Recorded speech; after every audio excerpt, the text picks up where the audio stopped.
so happy and honored that I can help out and help in part of this amazing thing called the American experiment, which is democracy, right? And the fact that we get to have the control in our hands of how we shape our lives. And I'm also happy to see kids here, because when I was a kid that didn't happen for me, and so it's good that they get to have this as an example of how they can shape their lives too. And so we're here today, and I just want to make sure that everybody knows that every single person in this room is important. Every single person in this room can make a difference and can make a change. What I'm looking at right now is what makes us exceptional in the world, is people bringing their passion to the streets and to other people. It's just amazing. It warms my heart. All right, I'm going to go to my remarks here because I'm talking. Right? Sadly, many of the decisions that are being made in our government right now are going to have long-term negative effects on our communities, on our schools, on our environment, and many other aspects of our life here in the United States. And right now, the only way that we can change this, the only way that we can stop this, is to get out and register people to vote and get them to vote, right? That's the only thing.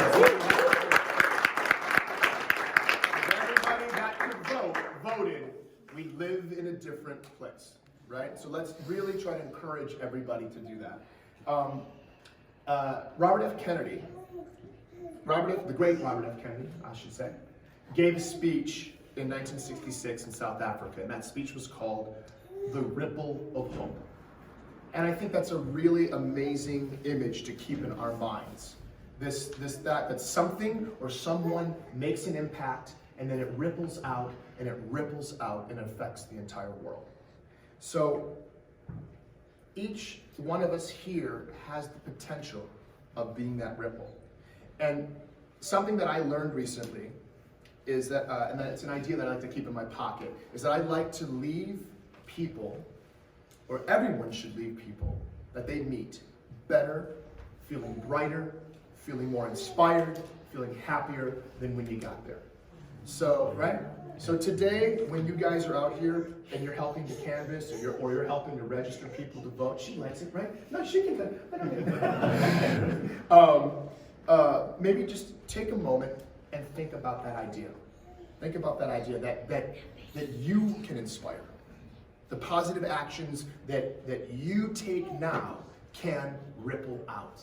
Because sometimes, here's the thing, people don't always remember everything you say, but they remember how you made them feel, right? So, for anybody who wants a better world for ourselves, or our children, or our grandchildren, this means that taking the people that you meet, the people that you stop on the street, the people whose doors you knock on, you're gonna leave them feeling empowered or inspired to not only get themselves registered to vote, but to get their family members, their co-workers, their friends, everybody else to register and to vote, okay? So you can do that. You have that power. You have that power. Every American has that power.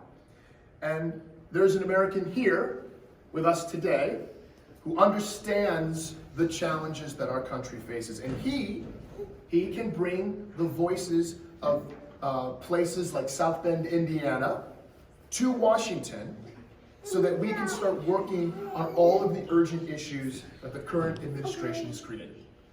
So we need someone running this country who can help fix the economy that's threatened by corporate power and technology. We need somebody who can run the country, who can tackle the global climate emergency that we're in, and also begin to repair all of our international alliances, since that's all jacked up.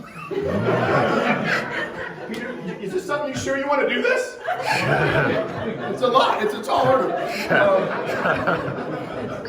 I have had the pleasure of meeting him recently, and he has inspired me, and he has left me feeling so empowered that I came all the way to Nevada. So ladies and gentlemen of Nevada, please give a warm welcome to Mayor Pete Buttigieg.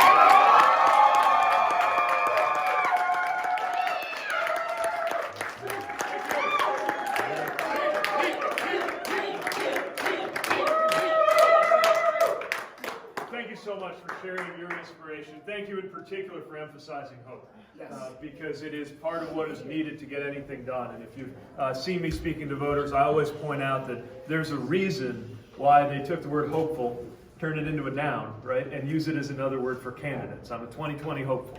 And it's because running for office is an act of hope, and you doing what you're doing right now is an expression of hope. Right? You're here, you're propelled in this work when you could be doing any number of things on a sunny Sunday here in Nevada. We're here because you know that it matters who gets their hands on the mechanisms of American power and what values are guiding those hands. And you know that our lives are going to get better if we get this right. Politics isn't about politicians. It's not about me. It's not even about him, although I have some things to say about the person in the White House. But it's about us.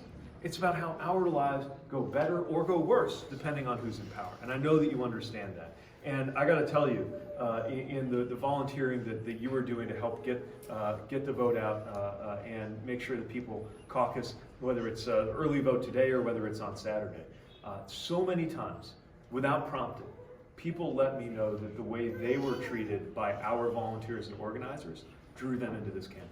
So I just want to acknowledge that. I want to encourage you in that. Campaigning can be tough. We're in the heat of competition. If you go on Twitter, I recommend you not actually. You can see just how fierce it can get, and yet through it all, we have been able to, I think, send a different message that lets us show and not just tell how the White House and therefore the country could be different. That's what the rules of the road are about. Respect.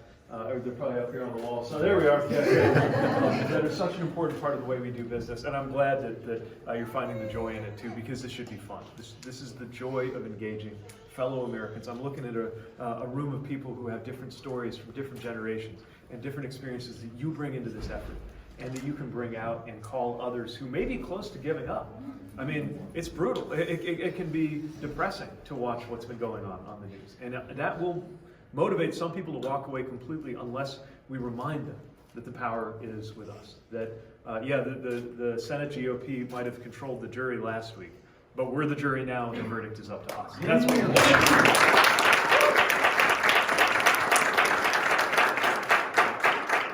So, I won't take any longer than that. I know we're going to take some pictures in a minute, but I just want to thank you for taking this on.